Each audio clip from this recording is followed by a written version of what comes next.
Deer diarrhea loaf, the kind that you eat, you know. Take your big hearty heapings of that bullshit. Take your slice for later. Take your slice for a sandwich. Um, I was just listening me to some YouTube while I was on the old treadmill. Um, and I posted it in the Amen Drop the Mic 2 folder, which is public. Actually, I better double check to make sure it is. Um, regarding Mr. Pellet, one of his videos, it's a relatively new one. I'll kind of talk about it a little bit because I know I have a lot of fans that depend on me for news and just quality, entertainment slash wisdom, whatever. But these things that are going on in the UK and shit, is plumb fuck crazy. Where they can arrest you for hate speech, for saying something rude, or saying something, that's like true, like there's only two sexes and it's considered hate speech and they can throw you in, prison for like 5 years. I mean, this is really, really fucked up shit. Maybe the prison sentence is an exaggeration, but I think they can actually throw you in like at least, jail. Maybe not prison with like hardened criminals, but like jail, with what's the word, habitual, jaywalkers and shit like that for 6 months or something. I don't know, but about this new video game shit and wrong think and how they don't want you to look up the facts, and it just makes you think, is this fucking real life? Are you people for fucking real? And it's not like the kids aren't going to figure it out. If they get in trouble, oh, I just got to play the game right. I mean, are these people that disconnected with reality? Human beings. I mean, I guess so. Because I mean, yeah, it's the powers that be. There's that guy, who took that picture of himself on the 4th of July with a piece of cheese on a raw hamburger patty. Yeah, I can see him, coming up with something like that. Oh, we'll just make it against the law for them to look up the facts. It's just that simple. You know? You don't actually think that that's like gonna fucking work. I mean, there's like computer people, who are like, oh, we'll just make it against the law, or we'll just make it, this, that, and the other. But it's like they know better. They're just being pieces of shit. Um, but they always package it as it's for the safety of the children and this, that, and the other. And I watch videos on this. I don't shout them out and I don't post them because I don't really want to associate my channel with that because of the powers that be. But there are people in your phone and in your laptop and in your smart devices. Some of them are just the software, and firmware and hardware is embedded in all that stuff, for marketing and stuff, which in theory is a good thing, right? I would disagree. If you've got your laptop closed, but it's still got energy going to it, you've even got it off, and you're talking about dog food, and then you get, a suggestion for dog food in your email or whatever, I think that's crossing the line. But that's been a proven thing for quite some time now. And now, like I said, they've got AI on the scene, and they know what your pictures are, what your keywords are. They know all this stuff. And the thing is, these people who are suggesting, brands of dog food for you are also selling your information, to scammers, straight up. Bullshit walks, money talks. I said that backwards, but so that's just what's up. So I don't really, associate with that or even shout that out, but you can look that up yourself. But yeah, this whole, encrypted stuff, but they want access to either one end or the other, which means even though it's still encrypted, they're not breaking any laws. It's like a workaround. This shit's fucking real, yo. And I had posted, in another audio presentation, it was one of the two that I deleted because they were like 28 minutes long and they were wishy-washy all over the place. But I was talking about, how I was paranoid for several years of my life. And then I slowly came out of it and just sort of accepted it, not in defeat, but just as like, what the fuck is reality anyway? But one of those things that kicked that off was I was extremely paranoid and things were happening. Um, and, you know, I mean, it was just weird. And it wasn't like supernatural shit. I mean, I guess maybe it could be, but you know, I'd be talking about something, you know, with my cousin, and then the next day there'd be a stranger, you know, talking about the same fucking thing, you know. So you tell me, you know. And like I said, now I'm up to the point where it's like, what is reality anyway? You know, I could see a dinosaur out my window. You know, the wall could start talking to me, and Puff the Magic Dragon could walk up the stairs and start talking to me. You know, and maybe some of you fans out there, you know, heard that video, but if not, one of the things that I was experiencing is I lost all sense of privacy. Um, like I said, I thought anything that had an energy source that could be stored for any amount of time, be it a cord, a battery, you know, or a mobile battery in like a coffee mug. And I had talked about, you know, speakers versus lenses and how to find those and how to hide those. And, you know, when I was like 12 years old, I wanted to be a Navy SEAL. So I was reading magazines like Soldier Fortune and books on assassins and how to make stuff that go boom and stuff that goes, you know, fire and surveillance systems and detection systems. And, you know, I would read all these things, and it's a good thing, you know, I'm a good, solid, grounded dude, because if I was, I think the publisher actually ended up, well, I know they ended up being sued. I'm not even sure if they're out there anymore, because they published these books that told people in detail how to do, you know, illegal and or bad things. And, you know, dipshits were doing it, and of course getting caught. You know, because everybody has that Achilles heel. You're only as strong as your weakest link. You're only as clean as the dirtiest thing you touched. You're only as secure as the most insecure, most comfortable thing that you did. And this is before iPhones and stuff, you know, where everything's, you know, but I mean, everything you do leaves a trace, and these days you've got a digital trace, you know. But and I, you know, I'm just saying. But you know, so I'm well versed in that. Do I dare say I've got the mentality for it? And I might even say I've got the aptitude for it. Just expecting, you know, I mean, this, you know, CIA spy versus spy stuff back in the 70s and 80s. You know, there is some pretty amazing technology out there. And well, now, you know, everybody has this, you know, camera and microphone in their lives that they always keep close to them, and it's being tracked every which way till Sunday and monitored. Only it's not governments versus governments.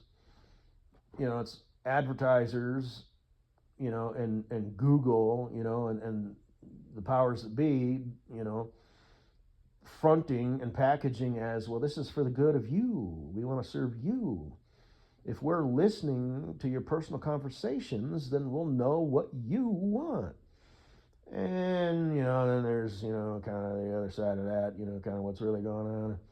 You know, the Patriot Act and 9/11 and whether or not it was a conspiracy. And, you know, what was that guy's name? Snowberg or whatever. The guy that got runned off, you know, and all that stuff. And, you know, not to be tinfoil hat, but, you know, but it's current year, you know, and, yeah, it is what it is. So, I mean, I'm pretty willy nilly about stuff. You know, I don't use a VPN. You know, I probably should. You know, and this, that, and the other. But you know, it is what it is. You know, you know. But yeah, you are absolutely nothing is private. But you know, that's no shock. And most people are just like, well, I don't care. You know, like the Karens of the world who are like, well, what? I'm not doing bad things. And it's like, well, that's beside the point. You know, I'm just looking up cat videos and videos on quilting, so I don't care if people are in my shit. You're missing the point, Karen. You know, you are the sheep who, you know, willingly lines up saying, well, I guess this is for the greater good of things. You know, you're lining up to, you know, enter the slaughterhouse. And it's like, no, Karen, no. That's why you're Karen. A Karen. But anyway, so check that out if you want to. Then I guess that's really all I got to say. Man, I stopped by Ziggy's Cafe today. I got me a, what the fuck, cookies and cream. And I forgot to have them leave the coffee out. So I'm going to be up until sunrise. Shit. Because I went to bed late last night and woke up late. I drank that coffee, about probably about 1 o'clock. So, man, the earliest I'm going to be able to go to bed is midnight. But fortunately, I'm unemployed. So, fortunately, I ain't got to get up tomorrow because, fortunately, I don't have a job. So, because that would suck, if I was like, woo, but things would have been different. I would have been working today and this and there. I remember it was either the first or second day that I lost my job. And like I said, I think I truly believe that I was let go because my boss knew I was looking for another job. But I actually set my alarm for 4:45 in the morning just for shits and grins. Just for like, yeah, shut that off. Because like I said, for like the last 3 weeks, I was thinking about quitting every day. And there were so many mornings where I thought about just saying, fuck it, and wait until like 7 o'clock in the morning where things were up and running, texting my boss and saying, it's been real, but I'm done. But I didn't. And there was a couple times, one time I was this close. It was a Thursday afternoon, about 2 o'clock, thinking about just getting in my vehicle and driving home and not coming back. Because there was 4 people on that fucking cone, and one of them was the boss up there throwing clay, his favorite position. And me thinking, this is fucking bullshit. And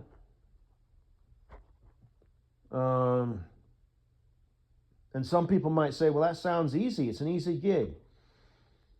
12 hours a day with no fucking break or lunch. Like if we had a lunch, things would be different. I probably wouldn't even be looking for another. Well, because I was trying to set up stuff with like the DMV and stuff, and that's the type of shit where you're on hold for 5 minutes and stuff, and that just takes time, and that's Monday through Friday, and I was, I'd leave the house at 5 a.m. and I'd get home, like at 5 p.m. 5:30. Well, during the summer, I'd get home at like 7 because we were working from 6 to 6. So, but yeah, if I had, an hour a day, a goal to shoot for, where I could just chill, but I was working 12 hours, the boss didn't even really want us like sitting down because I remember I sat down on a bucket and I sat down for like 15 minutes and I told him because my coworker was like, that's not a good look. And me being an old fuddy-duddy, I'm like, what the fuck? So I went over and told him, I said, hey, man, I'm not lazy. I was just taking a break, boss. And he was like, yeah, I was kind of wondering about that. And I was like, you motherfucker. But apparently that's how that job was, 12 hours a day. If you want to eat lunch, that's fine. Just make sure it's standing up, watching the machinery. That way, if a belt stops going, then you can go shut it off. Well, how about, one guy's out there doing that, while the other one's eating lunch or whatever. And it's just kind of a fucked up deal, And like I said, nobody getting raises. And that fucking sleaze, ball liar saying, oh, yeah, out for review. But that doesn't mean you'll get one. There was one guy, he had a review recently and he didn't get a raise. It's like, you son of a bitch, you know good and goddamn well that is a bold-faced lie. This company does not give raises. Because everybody who worked there has not got a raise. You're supposed to get a review, every 6 months, and then maybe they cap out or whatever. Everybody there is making the same money as they were when they were hired. Everybody, whether you're on the ground or in a piece of equipment. So, and it doesn't matter what your location you were at. Like they wanted one guy to be like some sort of supervisor dude, and he was like, "No, I ain't doing that shit because I didn't get my raise and I ain't gonna get one. You know, so he's like, well, if I'm only gonna get paid for the minimum, I'm only gonna fucking do the minimum. So anyway, I know I'm getting all hyped up, but you know, I'm not really. But anyway, so I'm watching, watching Mr. Pimmons. What the hell? Yeah, coffee. Yeah. I watched this one video the other day. It posted like a month ago. I watched it like 3 days ago.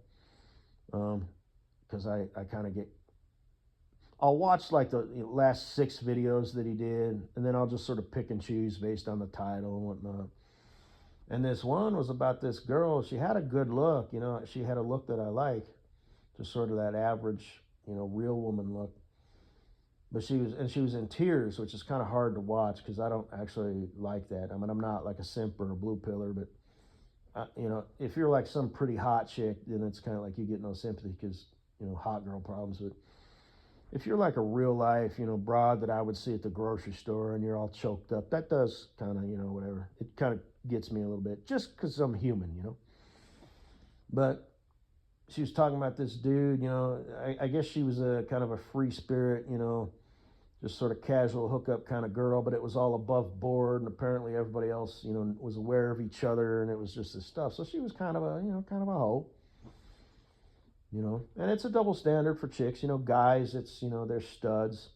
For chicks, they're hoes. But the argument is it's because it's hard for a guy to get laid. And for girls, all they got to do is say, hi, what's your name? If they want to fuck that guy, they're fucking that guy.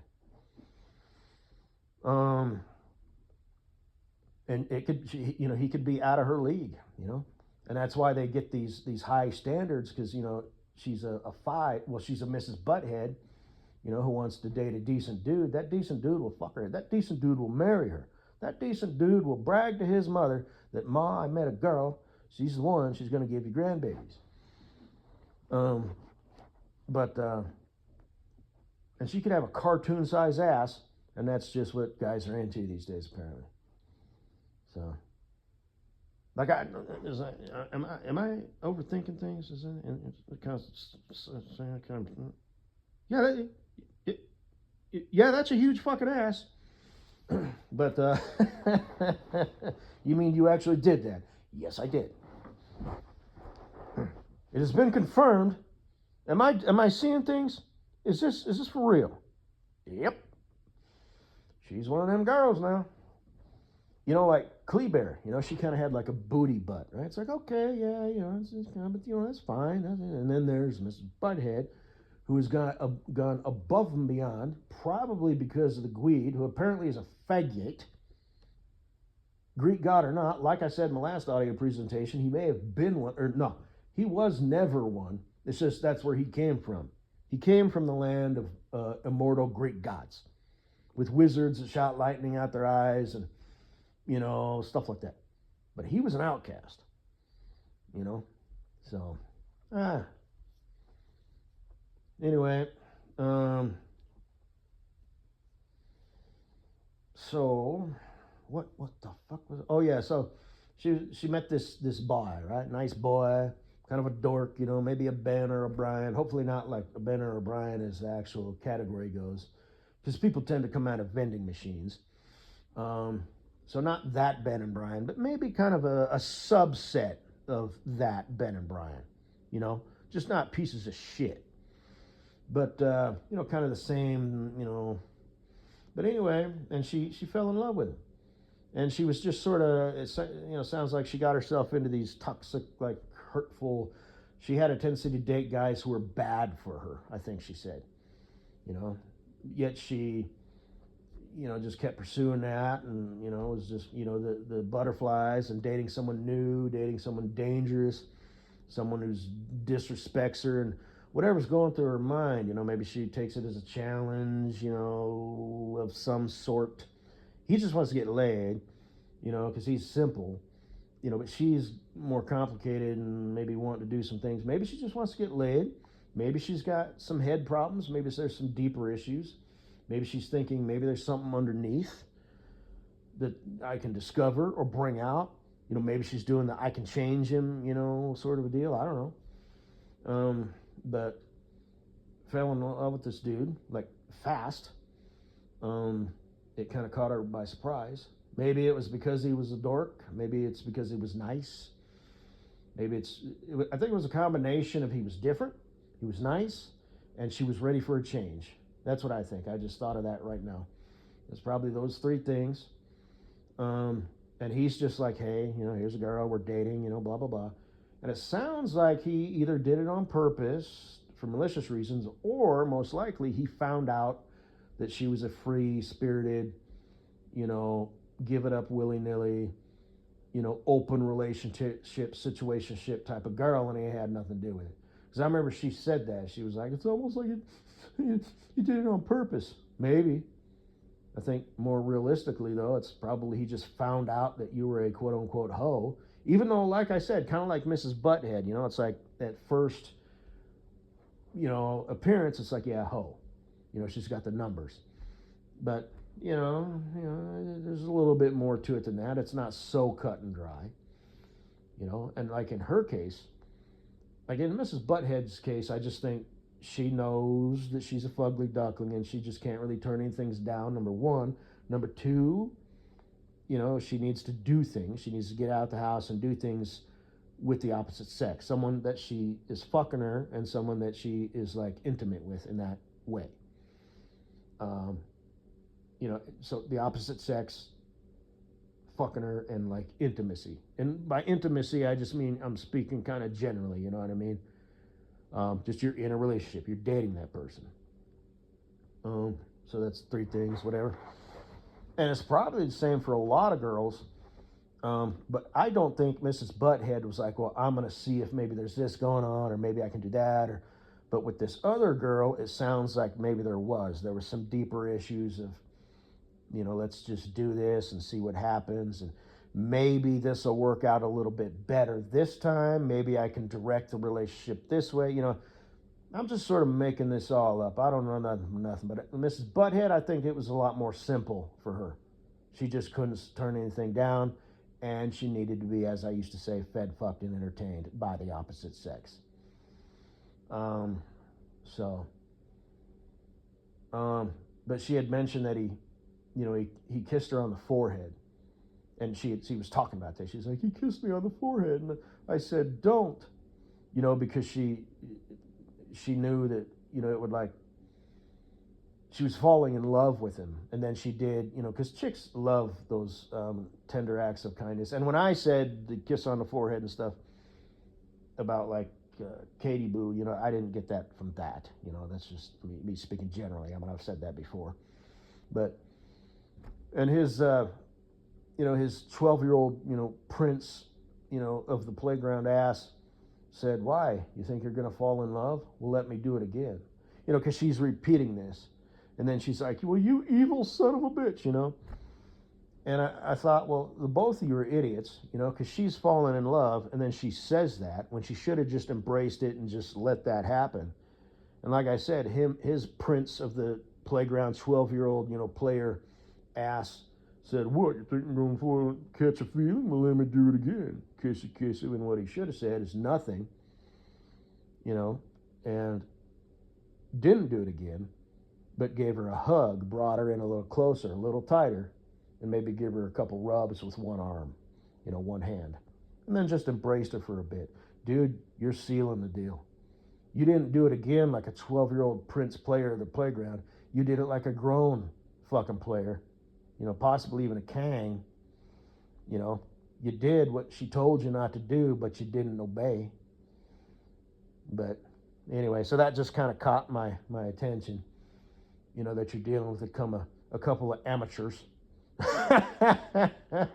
Is this your first fucking relationship? Is this your first time falling in love? Oh, I think it is, little Miss Head Problems. So, and like I said, this dork, is this your first time having someone catch a feel for you? What's the matter? You afraid you're going to catch a feeling? Well, let me do it again. Winning. Oh, shut up. Anyway, I think that's all I had to say. Bye-bye. Hey. Have a good day. Like I said, I drank that coffee, man. I'm fucked. I should probably just go get back on the treadmill and walk another 30 minutes. Well, like I said, I I'll grab a gear up and grab a gear down, but I was listening to the, my music and stuff, so I didn't do any like jogging and stuff. So anyway, not that I'm jogging 7-minute miles, for 10 minutes at a time, because that's how I used to do when I would run, like 3 times a week. I just run like 2 miles 3 times a week just for exercise, in just pants and regular shoes, and then I'd speed up and slow down, and then towards the end I'd always sprint, and then I'd stretch and stuff and all that. So that's what I need to get back to. There was twice when I ran 10 miles consistent at about a 7-mile pace with my cousin, because he liked to run. He had long legs. He was like 6'7". And one time when I was going through some shit, I just decided Forrest Gump style on a whim to run/walk 14 miles. But anyway,